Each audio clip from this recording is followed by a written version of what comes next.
Bradesco. Entre nós, você vem primeiro. Boa noite. Boa noite. O governo anunciou agora à noite um pacote de medidas para reduzir o preço dos alimentos. Foi anunciado corte nas tarifas de importação e um acordo com supermercados para que sejam divulgados os melhores preços para os consumidores. Além disso, os financiamentos do Plano Safra vão priorizar os produtores de itens que fazem parte da cesta básica. O governo já havia zerado os impostos sobre a cesta básica e agora reforça o pedido para que os governadores retirem a cobrança do ICMS sobre os produtos. Mais informações ainda nesta edição. O Jornal da Record teve acesso a um documento que mostra que Israel alertou o Brasil sobre o envolvimento de uma instituição financeira digital que seria usada para lavar dinheiro do PCC com terroristas do Hezbollah. O Ministério Público de São Paulo descobriu que a facção guardava o equivalente a quase 500 milhões de reais na mesma carteira de criptomoedas usada pelos terroristas libaneses. Na delação ao Ministério Público, Vinícius Gritzbach revelou quem estava por trás das fintechs ou instituições digitais que teriam sido usadas pelo PCC para lavar dinheiro do crime organizado. Quem figurava lá como sendo os proprietários era Rafael Maeda. Rafael Maeda, o Japa, é um integrante da facção que foi assassinado na disputa por poder. Gritzbach também indicou que o sócio de fato de uma dessas fintechs, a To Go Bank, é o policial Silas Elias Júnior, preso no fim de fevereiro numa operação do Ministério Público Paulista e da Polícia Federal. O Jornal da Record teve acesso a esse documento, que é um alerta do Ministério da Defesa de Israel às autoridades financeiras internacionais. O comunicado identifica a carteira de criptomoedas usada pelo grupo terrorista libanês Hezbollah. O Ministério Público de São Paulo descobriu que o To Go Bank mantinha o equivalente a quase 500 milhões de reais nessa mesma carteira. O documento em inglês, árabe e hebraico diz que o governo israelense também confiscou as carteiras do PCC para evitar a atividade terrorista. O Ministério Público foi informado da suposta conexão da fintech com o grupo Hezbollah num relatório do COAF, Conselho de Controle de Atividades Financeiras. O alerta foi dado por um banco usado pelo To Go Bank para comprar criptomoedas no exterior.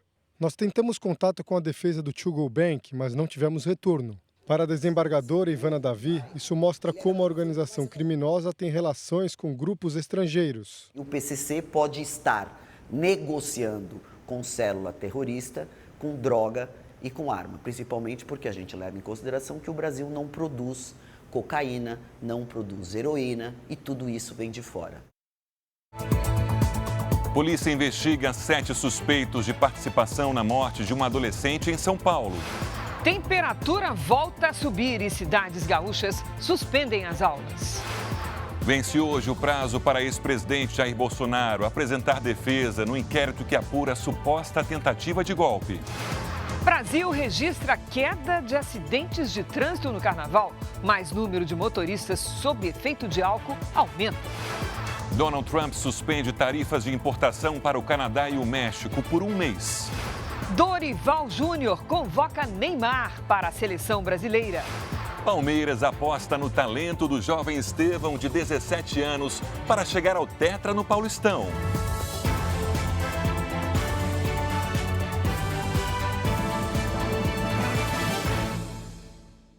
Oferecimento Consórcio Bradesco, o que mais contempla no país. Contrate pelo app.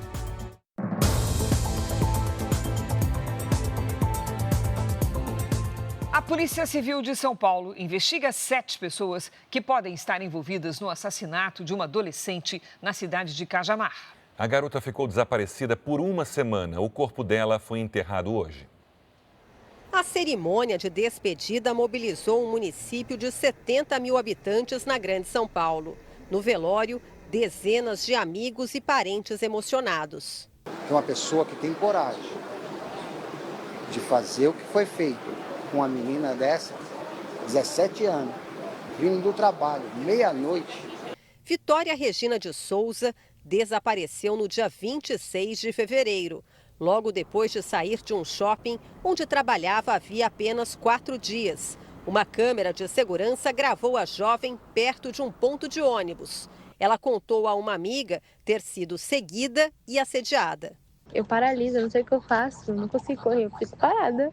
Ainda enviou mensagens dizendo estar com medo de outros rapazes que estavam no ponto. A adolescente nunca chegou em casa. Antes de sair do trabalho, pediu carona a 2 jovens com quem já tinha se relacionado. O corpo de Vitória foi encontrado em uma área de mata, em Cajamar, a 5 quilômetros da casa dela. Havia sinais de violência. Ela teve os cabelos raspados. De acordo com a investigação, Vitória foi mantida em cativeiro por pelo menos 2 dias. Em depoimento à polícia, um dos ex-namorados apresentou contradições. Hoje, a justiça negou o pedido de prisão dele. Ainda assim, o rapaz se apresentou na delegacia. A menina desapareceu por volta de 00h15. Nós já temos informações que 00h35 ele estava próximo ao local do crime, tá?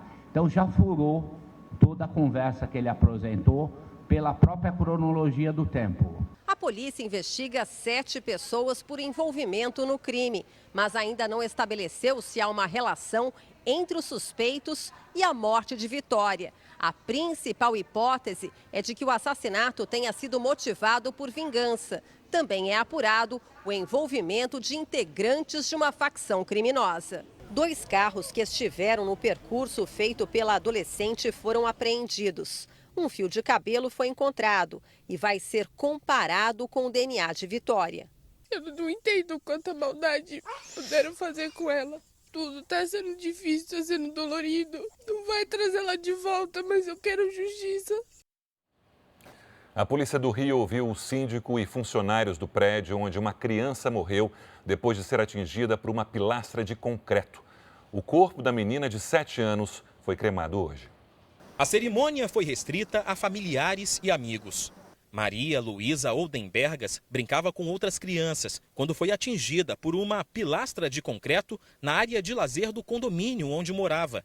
Hoje, técnicos do Conselho Regional de Engenharia tiraram fotos e analisaram a planta da estrutura. Para eles, uma reforma realizada no ano passado por funcionários do próprio condomínio pode ter mascarado problemas. A informação que a gente tem é estava deteriorado todo o revestimento daquela pérgola. Pode ser por ataque de maresia, gente, pode ser por intempéries. Durante a tarde, a polícia ouviu o depoimento do síndico e de outros 2 funcionários responsáveis pela gestão do condomínio. O laudo da perícia, feita pela Polícia Civil, deve ficar pronto amanhã. Os investigadores ainda vão chamar para depor representantes da construtora, síndicos de gestões anteriores e moradores mais antigos do prédio. Os pais da criança também devem ser ouvidos na semana que vem. Neste material de divulgação do condomínio, construído há 15 anos, é possível ver que as pilastras já estavam previstas. Este engenheiro explica que a força exercida por redes ou balanços precisa ser levada em consideração no momento da construção. Para evitar que as pilastras tombassem, elas poderiam ter uma ligação aérea, simulando uma trave para fortalecer a estrutura e distribuir a carga. Outra alternativa seria reforçar a base sobre lajes ou construir no solo uma fundação com 1/3 do tamanho da viga. Quando você constrói, você precisa também entender essas normas. Precisa calcular as cargas dinâmicas que vão ser atuadas nesses brinquedos, numa gangorra, num balanço, tá? Então isso é fundamental, você garantir a resistência dessas estruturas. Durante o carnaval foram registrados 1.180 acidentes em rodovias federais em todo o país. 83 pessoas morreram. Na BR-364, em Jataí, Goiás, um caminhão carregado com soja caiu da ponte do Rio Claro. O motorista, de 58 anos, não resistiu. 3 pessoas morreram nas estradas federais em Goiás neste feriado. No do ano passado, não houve acidentes com mortes no estado. De acordo com a Polícia Rodoviária Federal, o número de mortes no feriado de carnaval caiu mais de 5% em relação ao carnaval do ano passado. 83 pessoas morreram. Foram registrados 1.150 acidentes nas estradas. A maioria foi provocada pela imprudência. Dificilmente vai ocorrer um acidente por algo que não seja relacionado à imprudência do condutor, né? Ou porque ele deixou de verificar algum equipamento de segurança do veículo ou por uma ação dele mesmo. Na BR-414, em Abadiânia, policiais flagraram um motorista numa ultrapassagem proibida. Foram mais de 7.700 infrações desse tipo em todo o país. Houve quase 54 mil flagrantes de excesso de velocidade. E mais de 2.700 motoristas foram pegos dirigindo embriagados, como esse homem de 54 anos, que provocou um acidente ao tentar fugir da PRF na BR-060, em Anápolis. Enquanto a gente não tiver uma real mudança de comportamento dos condutores, esses números de letalidade no trânsito não vão ter uma redução considerável, real. Notícia internacional: o presidente Donald Trump assinou hoje ordens executivas que adiam para o mês que vem a aplicação de tarifas comerciais ao México e ao Canadá. A isenção das tarifas vale para produtos já listados no Acordo de Livre Comércio entre os países. Segundo o presidente Donald Trump, a taxação ao México e ao Canadá vai valer a partir de 2 de abril. Já as sobretaxas sobre o aço e o alumínio serão mantidas. A decisão foi anunciada depois de uma conversa telefônica entre Trump e a presidente do México, Claudia Sheinbaum. Ela disse que falou com o presidente dos Estados Unidos sobre as ações de combate à imigração ilegal e aos cartéis de drogas. E informou que só em fevereiro a redução nas apreensões de fentanil na fronteira entre os dois países foi de mais de 41%, como resultado da queda do volume de drogas que passam pela região. Imagens divulgadas hoje mostram uma apreensão de 32 quilos do opioide sintético que estava a caminho do estado americano do Arizona. Um homem foi preso na operação realizada ontem. O primeiro-ministro do Canadá disse mais cedo que o governo tenta reduzir os impactos das tarifas e incentivou a população a consumir produtos canadenses. O presidente Trump também falou hoje sobre as negociações de paz com a Ucrânia. Ele afirmou que o presidente ucraniano, Volodymyr Zelensky, quer um acordo e que representantes de Washington e Kiev vão se reunir na próxima semana na Arábia Saudita. Trump disse ainda que deve fazer uma viagem ao país do Oriente Médio em cerca de um mês e meio. Sobre as negociações entre Israel e os terroristas do Hamas, Trump afirmou que ajuda o governo israelense a discutir a libertação de reféns que ainda estão em Gaza. O presidente americano também disse que na semana que vem vai ser divulgado um relatório sobre a tentativa de assassinato que sofreu durante um comício no ano passado na Pensilvânia.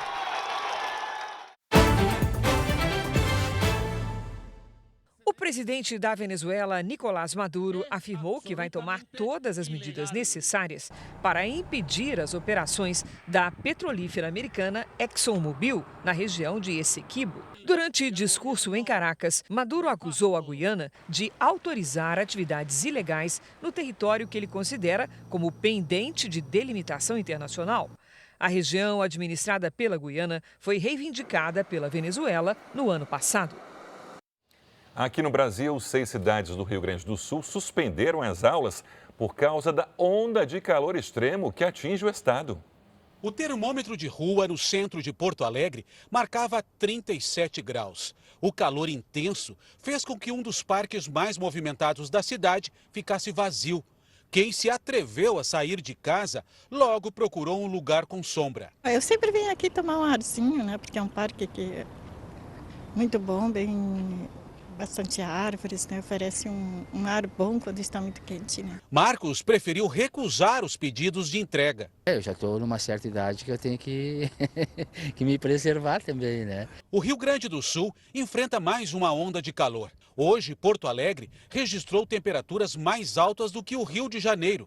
Mesmo com 75% da frota de ônibus com ar-condicionado, a Prefeitura disponibilizou um aplicativo para que os passageiros possam verificar se o veículo escolhido possui o equipamento. O calor extremo levou à suspensão das aulas em pelo menos 6 municípios gaúchos devido à falta de ar-condicionado e ventiladores nas salas. A decisão afeta mais de 60 mil alunos da rede municipal que só devem retomar as atividades na segunda-feira, com a previsão da chegada de uma frente fria ao estado. A Secretaria de Educação do Rio Grande do Sul deu autonomia para as escolas decidirem sobre a carga horária e a realização de atividades externas.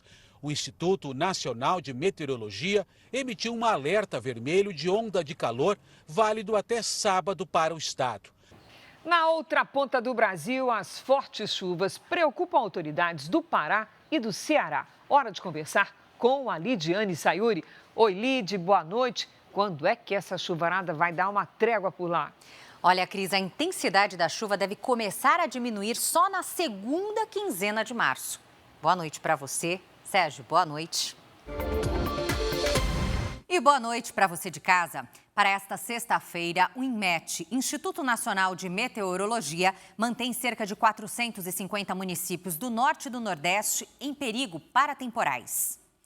As capitais Macapá, Belém e São Luís devem registrar chuva forte em vários momentos do dia. O volume pode causar alagamentos. Tarde abafada, com máxima de até 30 graus. Em São Paulo, a chuva vem isolada e rápida no fim da tarde, sem alertas. Faz até 32 graus. Em Campo Grande, em Porto Alegre, dia ensolarado, com máximas entre os 33 e os 36 graus. Hoje, o tempo firme predominou sobre praticamente todo o centro-sul do país. Neste momento, as nuvens mais carregadas se concentram nos estados do norte e do nordeste. Amanhã, o encontro de ventos dos dois hemisférios, chamado de Zecite e representado por essa escadinha laranja, forma as instabilidades entre o Amapá e o Rio Grande do Norte. Entre o Acre, Mato Grosso e Amazonas, a circulação de ventos e o calor provocam temporais.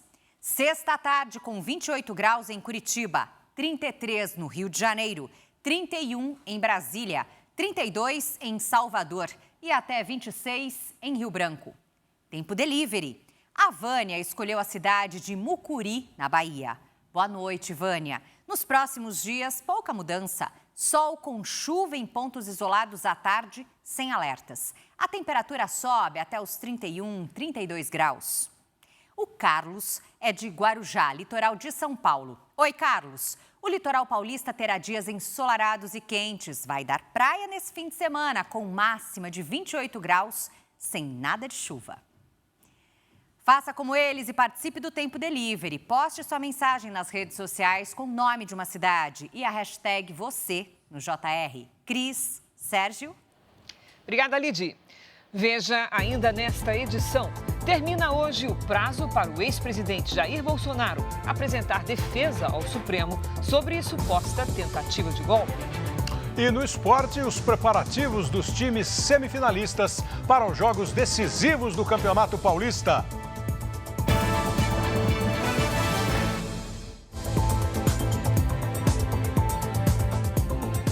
Criminosos que se disfarçam de entregadores passaram a alugar motos por aplicativo para assaltar pedestres. E um suspeito de participação nessa nova modalidade de crime foi preso em São Paulo. O homem, em uma moto flagrado pela câmera de segurança, finge ser um entregador, mas é um assaltante.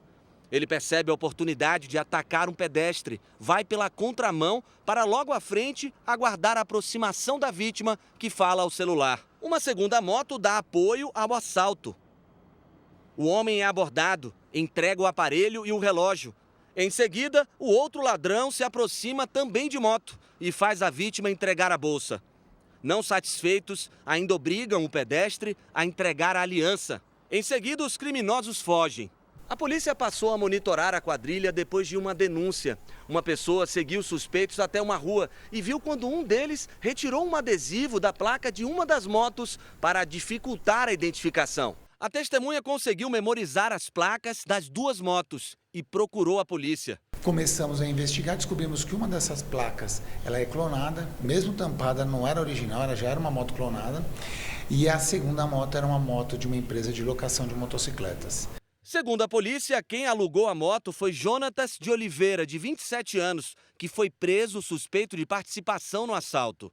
O homem que pilotava outra moto ainda não foi identificado. 2 pessoas já registraram um boletim de ocorrência, mas a polícia acredita que a quadrilha, especializada no roubo de celulares e de relógios inteligentes, tenha feito outras vítimas. Os criminosos atuam principalmente na zona leste da capital. Desde essa prisão, o aluguel de motos por aplicativo para a prática de crimes passou a ser investigado pela polícia. Eles locam essas motocicletas com valor de aluguel baixo e, ao invés de estarem trabalhando, eles usam a motocicleta para roubar. Um homem de Minas Gerais conseguiu na justiça o direito de trocar o CPF depois de sofrer sucessivos golpes. E para proteger o cidadão, a Receita Federal lançou uma ferramenta que impede o uso do documento sem que o dono saiba. O CPF desta mulher, que não quer se identificar, foi usado de forma ilegal por criminosos para conseguir um cartão de crédito. O prejuízo foi de quase R$7 mil. Foram compras de reservas de hotéis, aluguéis de carros. Ela passou quase 2 anos pagando uma conta que não fez. Eu não tenho a menor ideia de como eles conseguiram os meus dados. No Brasil existem cerca de 215 milhões de CPFs ativos. Apenas com ele é possível se inscrever em programas do governo, abrir empresas, contas em bancos e declarar o imposto de renda, por exemplo. Por isso, quanto mais os dados estiverem protegidos, menor o risco de se tornar vítima de uma fraude. Para aumentar a proteção, a Receita Federal disponibilizou de forma gratuita uma ferramenta que impede que o CPF seja usado sem o conhecimento do dono. Mais de 600 mil pessoas já começaram a usar o dispositivo Proteger Meu CPF no site da Receita Federal. O seu CPF sendo incluído em quadros societários indesejados ou na abertura de empresas fraudulentas, isso pode possibilitar que criminosos apliquem golpes e fraudes utilizando o seu nome contra toda a população. Em Uberaba, Minas Gerais, um morador teve o CPF usado de forma ilegal por 16 anos. Criminosos abriram empresas, contas bancárias e até taxas foram colocadas em nome dele. O caso só chegou ao fim com a decisão da Justiça Federal, que determinou, em primeira instância, o fornecimento de um novo número de CPF. Sempre que ele se deparava com essas situações, ele tinha que ingressar com uma ação específica para pretender a nulidade dessas transações, tirou absolutamente o sossego e a dignidade da vida dele. Acredito que seja o caso também de outras pessoas. O Banco Central mudou as regras do Pix. Chaves com CPF, CNPJ que apresentam algum tipo de irregularidade na Receita serão excluídas. A Patrícia Lages já está aqui com a gente para explicar como é que isso vai funcionar. Oi, Pati, boa noite. Como é que vai ser? Boa noite para você, Cris. Boa noite, Sérgio. E boa noite para você de casa.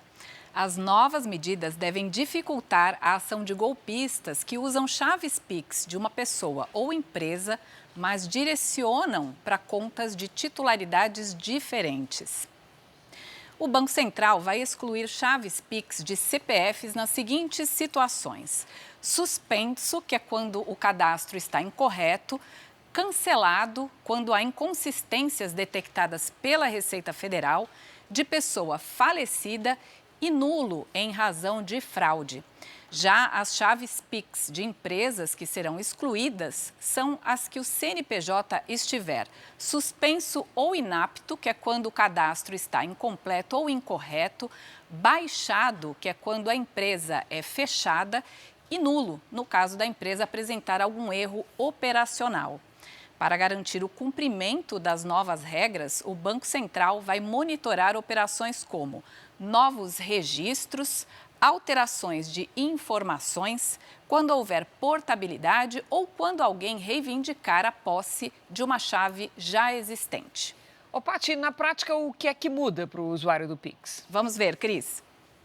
Quem usa o e-mail como chave não poderá mudar a titularidade, ou seja, fica impedido de alterar o cadastro e usar esse e-mail para direcionar as operações para outra conta. Já as chaves com número de celular poderão ser alteradas para outra pessoa, caso o número mude de dono. O Banco Central espera, assim, diminuir as fraudes via Pix, que já se tornou o meio de pagamento mais utilizado do país. Cris, Sérgio. Obrigada, Pati. Notícia internacional. A Rússia afirmou hoje que o envio de tropas da União Europeia para a Ucrânia vai ser considerado como uma declaração de guerra. A ameaça acontece no mesmo dia em que líderes do continente anunciaram um plano para financiar o rearmamento do bloco. Os representantes dos países europeus concordaram em gastar quase 5 trilhões de reais em defesa. O plano é alterar regras fiscais para facilitar os gastos militares. A Bélgica confirmou que vai enviar caças modelo F-16 e o governo britânico está em contato com países de fora do bloco. Cerca de 20 países já teriam demonstrado interesse em fazer parte da coalizão proposta pelo primeiro-ministro britânico. Keir Starmer disse que a Europa poderia oferecer garantias de segurança à Ucrânia no pós-guerra. Essas decisões, no entanto, precisariam do apoio dos Estados Unidos e as conversas teriam que incluir a Rússia, que não poderia ditar as regras. O governo russo reagiu às declarações do presidente francês Emmanuel Macron, que colocou as armas nucleares do país à disposição para garantir a defesa contra a Rússia. Hoje, o ministro das Relações Exteriores, Sergei Lavrov, disse que as afirmações são uma ameaça e que a presença de tropas europeias na Ucrânia vai ser entendida como um sinal de guerra do bloco contra a Rússia. O governo americano deu detalhes da negociação com o grupo terrorista Hamas para a libertação dos reféns israelenses.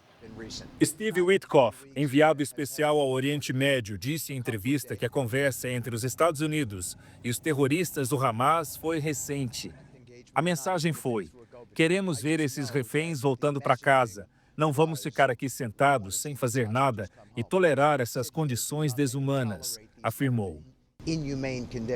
Ontem, o presidente Donald Trump recebeu no Salão Oval da Casa Branca 7 ex-reféns que foram libertados e deu um ultimato ao Hamas. Liberte todos os reféns agora. Este é o último aviso, escreveu Trump em uma rede social. A primeira fase do acordo entre o grupo terrorista e Israel valeu até o último sábado, e as negociações para a segunda etapa não avançaram. Por isso, o governo americano decidiu também negociar com o Egito e o Catar, que são os mediadores do conflito. O ex-negociador de reféns Gershom Baskin diz que Trump tem influência sobre os países árabes e que eles podem levar a mensagem de forma mais clara ao Hamas e conseguir um desfecho para a negociação. Aqui na Praça dos Sequestrados, onde familiares e amigos se reúnem, a população acredita que a pressão de Donald Trump contra o grupo terrorista Hamas pode ter efeito em pouco tempo. Os esforços são para resgatar os 59 reféns que continuam na faixa de Gaza. Eu acho que o presidente Trump sabe o que quer e sabe como alcançar isso, afirma esta israelense.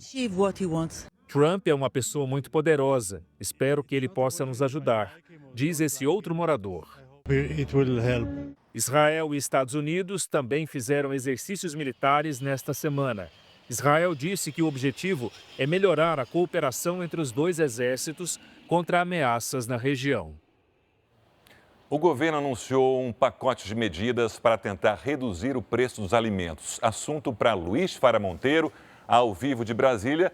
Fara, com o objetivo também de aumentar a oferta de produtos por aqui, né? Boa noite. Com certeza, Sérgio. Boa noite a você, a Cris e a todos que acompanham o Jornal da Record. Alguns produtos como carne, café, azeite, que estão com preço lá em cima, salgados, podem sofrer redução e a gente torce. As medidas foram divulgadas depois de uma longa reunião entre o presidente Lula, ministros e empresários. Quem tem os detalhes ao vivo é o Yuri Ascar. Yuri, boa noite.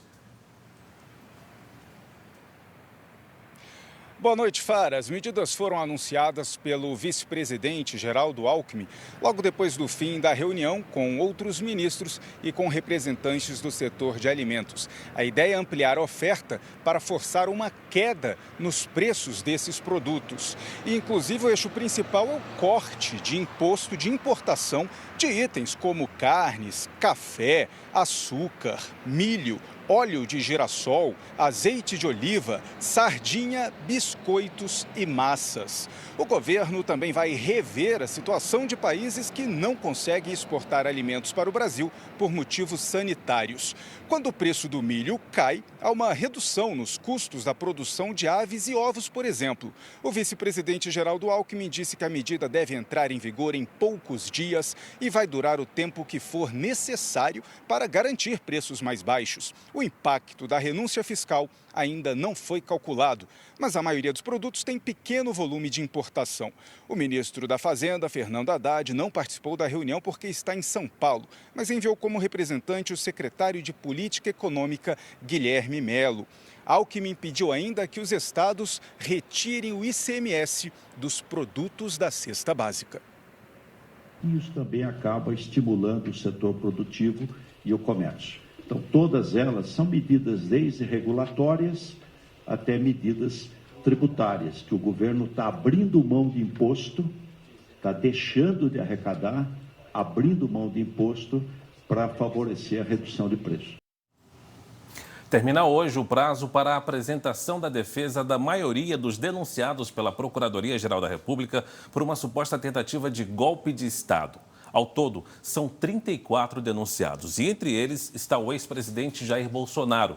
O repórter Clébio Cavagnoli acompanha a entrega das defesas do Supremo Tribunal Federal. Clébio, boa noite.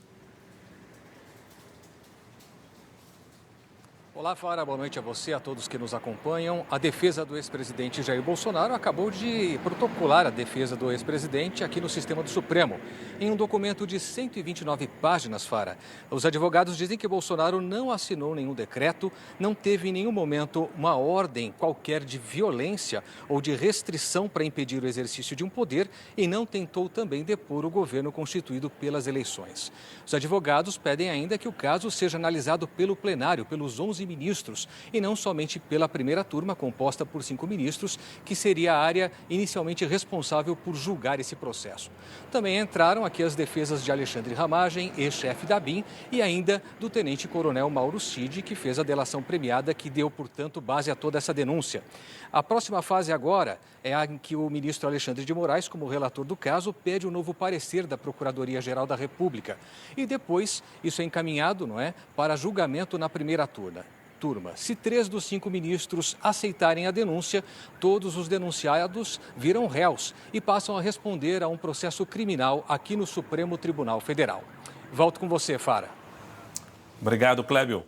O deputado federal André Janones, do Avante de Minas Gerais, fechou um acordo com a Procuradoria-Geral da República para devolver R$ 131 mil aos cofres públicos. Ele também aceitou pagar uma multa de R$ 26 mil. Janones foi investigado por prática de rachadinha, ou seja, cobrança de parte do salário de servidores do gabinete para custear despesas de campanha. Caso o acordo seja homologado pelo Supremo Tribunal Federal, o deputado escapa do processo. Eu fico por aqui. Para você saber mais notícias de Brasília, é só acessar o r7.com. A gente volta à bancada do JR em São Paulo, Cris e Sérgio. E o aniversariante do dia, a Cris agora pode comemorar. Feliz aniversário, Fara. Parabéns, Fara. Veja a seguir. Preso nos Estados Unidos, homem suspeito de ser o principal operador do esquema fraudulento chefiado por Gladson Acácio dos Santos. E ainda a enorme cratera se abre em praia e assusta moradores e turistas no Pará.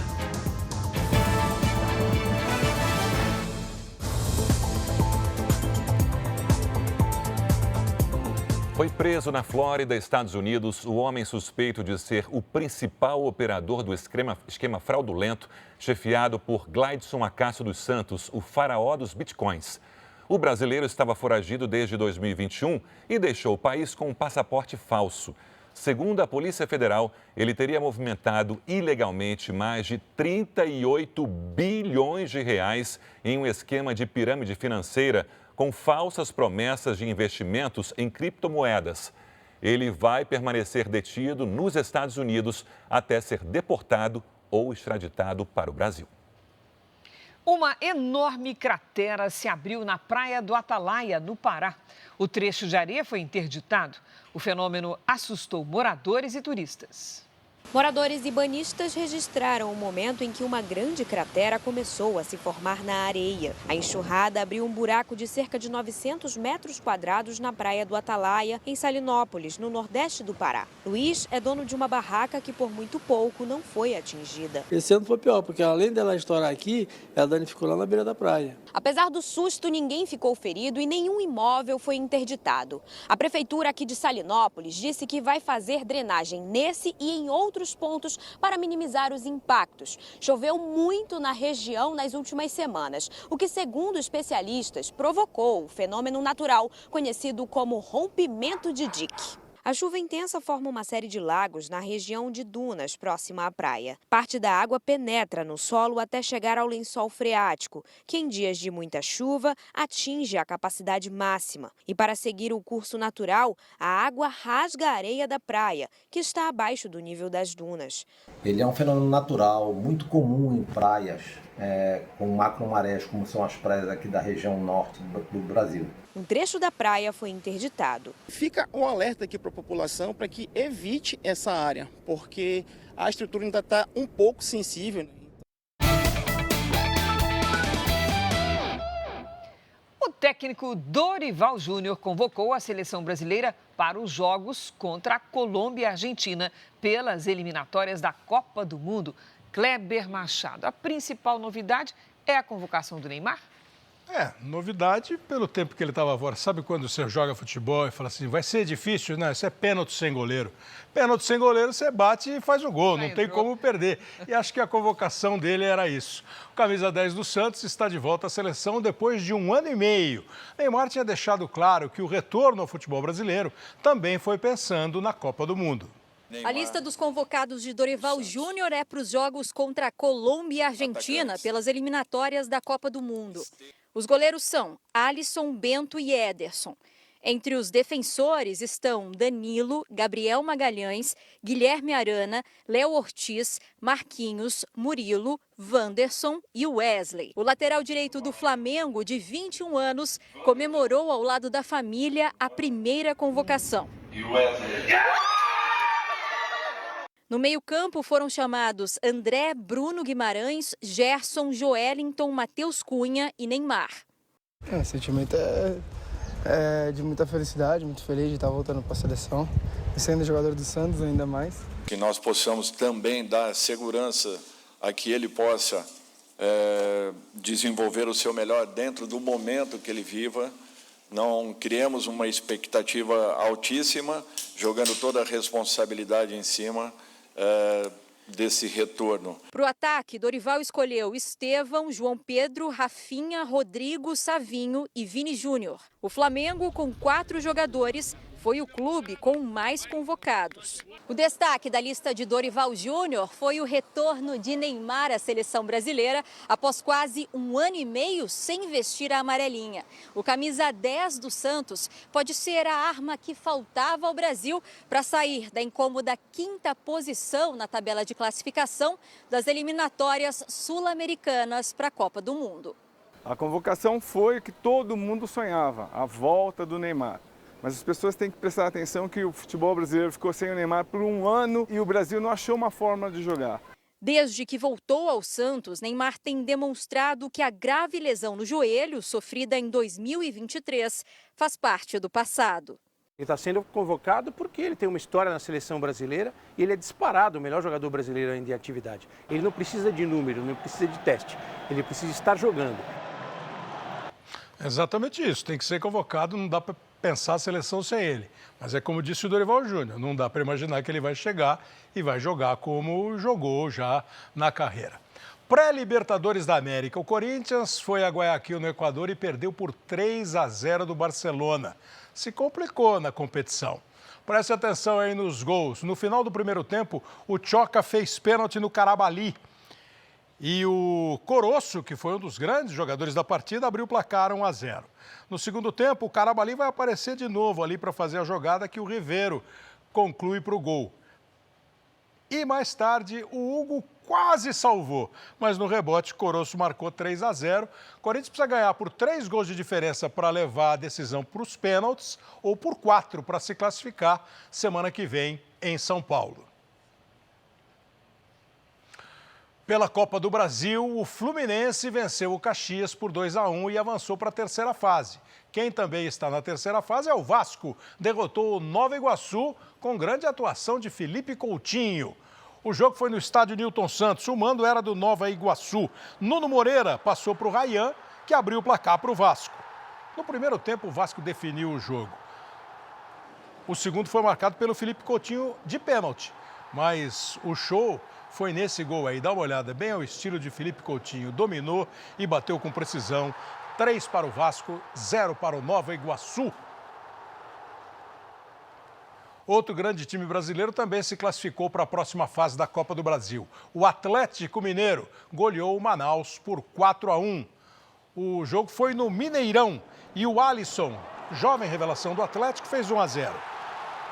Coelho, que chegou nessa temporada para o Galo, marcou o segundo. Outro reforço do Galo, o Rony, marcou o terceiro gol. O Manaus diminuiu com o Renan. Mas o Daverson, belo gol do Renan, hein? O Daverson, que entrou durante a partida e é sempre uma boa presença de área, marcou o quarto gol e o Atlético está classificado. O ex-jogador Daniel Alves foi processado pelo Pumas do México por quebra de contrato após ser preso, acusado de estupro na Espanha.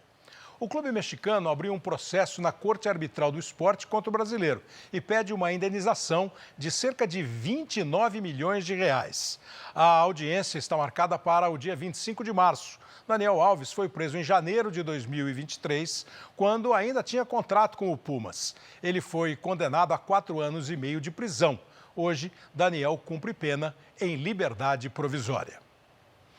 Apenas 17 anos de idade e Estevão já é um dos craques do futebol brasileiro. Antes de defender a seleção, o atacante vai tentar classificar o Palmeiras para a final do Campeonato Paulista. Para os nossos comentaristas aqui da Record, o jovem Estevão é a revelação mais promissora dessa nova geração. Estevão chegou ao Palmeiras com fama de craque. Conhecido como Messinho nas categorias de base, ele veio do Cruzeiro e honrou o apelido. Agora, aos 17 anos, o nome é bem conhecido e não é à toa. Olha aí o Estevão, gingou, bateu pro gol! Estevão! No 1 contra 1 é difícil segurar.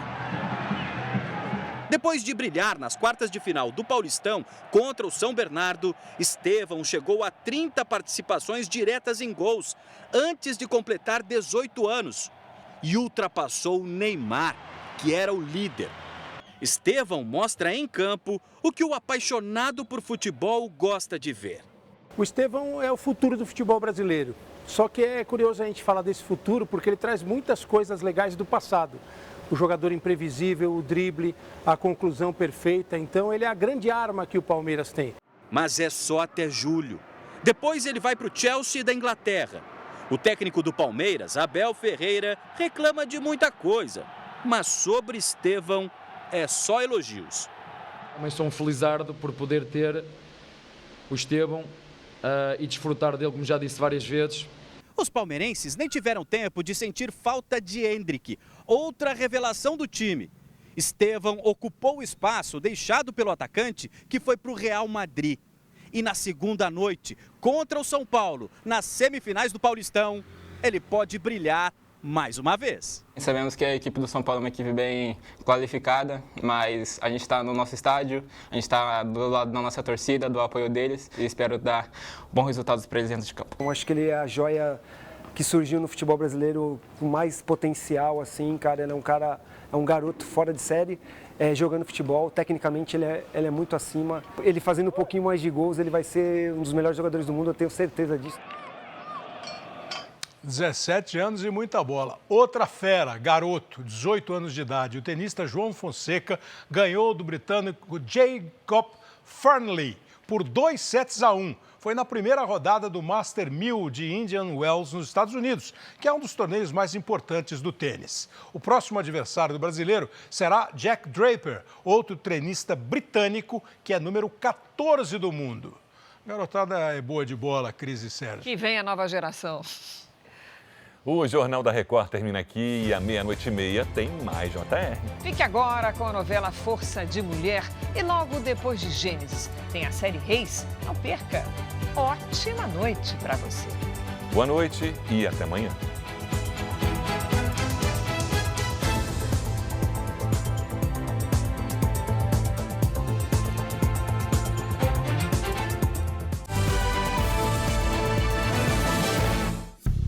Bradesco, entre nós, você vem primeiro.